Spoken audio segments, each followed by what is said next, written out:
Professor Kyrex stared at the simulation chamber's readouts in disbelief.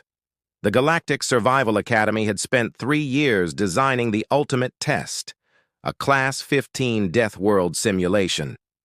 So brutal that merely completing it would guarantee immediate certification as an elite survival specialist. The parameters are perfect, his assistant, Dr. Melox, chittered proudly. Gravity at 12G, atmospheric pressure that would crush most species, temperatures ranging from -120 to +80 within minutes, constant electrical storms, acid rain with a pH of 2, and we've populated it with replicas of the galaxy's deadliest predators. Kyrex nodded, his 4 arms gesturing at the warning labels. No one is expected to actually complete this, he said. It's meant to humble the arrogant, to show that some environments are simply beyond survival. The first test subject arrived that afternoon, Private Jake Morrison, a human, looking remarkably unremarkable in his standard-issue training gear. "Ah, Private Morrison," Kyrex greeted him. "I must warn you, this simulation is impossibly difficult. There's no shame in tapping out early. Most species can't last more than 30 seconds. Jake studied the parameters on the display screen, his expression thoughtful. "Interesting. So this is your Class 15? The most challenging Death World simulation ever created?" Melox confirmed proudly. "Yes." Jake rubbed his chin. "Looks a bit easy, doesn't it?" The silence in the control room was deafening. "I beg your pardon?" Kyrex's voice synthesizer glitched slightly. "Well," Jake pointed at the screen, "the gravity's only 12G.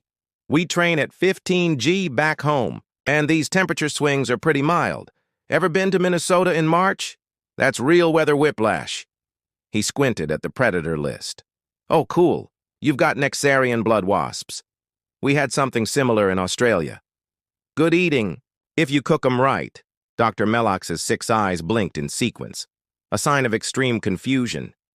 "You eat the deadly predators?" "Protein's protein," Jake shrugged. "But seriously, you got anything harder?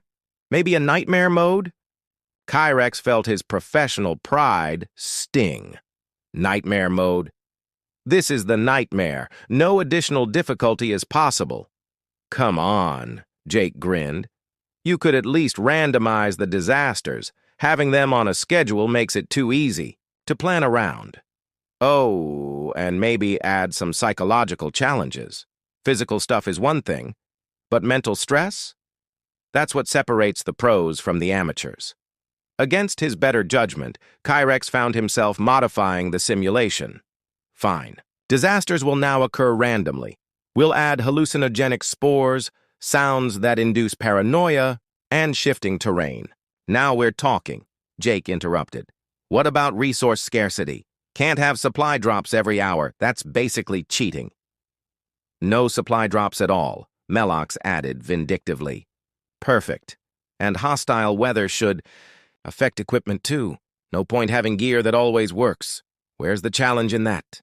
2 hours later, they had created something that made the original Class 15 look like a vacation resort. The simulation now included temporal anomalies, gravity that shifted randomly, nanoplagues that adapted to immunities, and terrain that actively consumed participants. "There," Kyrex announced. "Nightmare mode. Theoretical survival time, 45 seconds. "Awesome." Jake bounced on his heels like an excited child. "This is going to be fun." He entered the chamber. The observers watched in stunned silence as Jake not only survived the first minute, but seemed to be enjoying himself. When the acid rain started, he fashioned a shelter from the shells of predators he'd already defeated. When hallucinations kicked in, he sang old Earth songs to maintain mental clarity. When the gravity shifted to 20G, he crawled, using the pressure to compress healing herbs into his wounds. 6 hours later, Jake emerged, exhausted, but grinning. That was great, though I think the temporal anomalies need work. I figured out the pattern after the 3rd loop. When can I go again? Kyrex slumped in his chair. The impossible test had just been requested as a recreational activity. "I need to update Earth's classification," he muttered. "Class 15 is clearly insufficient." "What should we change it to?" Melox asked.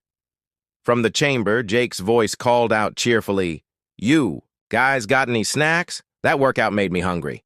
Oh, and next time, maybe add some zombies. Everything's better with zombies." Kyrex closed all 6 of his eyes. "Just mark it. Here there be humans. And leave it at that."